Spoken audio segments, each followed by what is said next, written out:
সরকারের ১০০ দিনের উপর টিআইবি একটি রিপোর্ট করেছে এবং সরকারের স্বরাষ্ট্রমন্ত্রী তিনি বলেছেন যে এটা পেপার কাটিং দিয়ে এই রিপোর্টগুলো তৈরি করা হয়েছে। মানে সরকারের কেউ বলে দিতে পারে টিআইবি বাংলা জামাত ইসলামের একটা প্রতিষ্ঠান, মানে যখন মানে সমালোচনাটা হয় এরকম বলারও সম্ভাবনা কিন্তু আছে।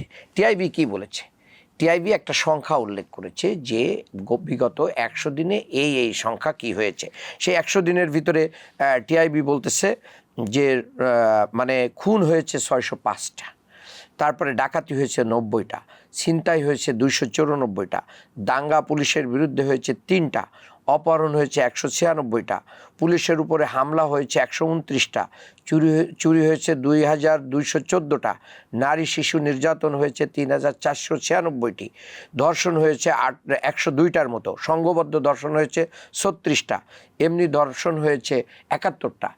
এই যে অবস্থা কেন হয়েছে তার মূল কারণ হচ্ছে আমাদের মাননীয় স্বরাষ্ট্রমন্ত্রী তিনি তার দায়িত্ব বাদ দিয়ে তিনি সংবিধান, তিনি ধর্ম মন্ত্রণালয় পর্যন্ত ফেস করছেন। তিনি কবিতা, উর্দু, ফার্সি এবং যা যা আছে এগুলো আওড়াচ্ছেন, সমস্ত জায়গায় উনি নজরদারি করতেছেন, কিন্তু ওনার মন্ত্রণালয়টা ফাঁকা পড়ে আছে, যার কারণে আজকে বাংলাদেশের আইন শৃঙ্খলার এই অবস্থা, এই অবনতি হয়েছে।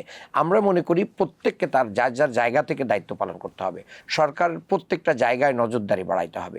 এটা কি গ্রহণযোগ্য? একটা খুনও কি গ্রহণযোগ্য? এটা হতে পারে না। একটা প্রাণ তো প্রাণ, এটার মূল্য কোনো কিছু দিয়ে সম্ভব না।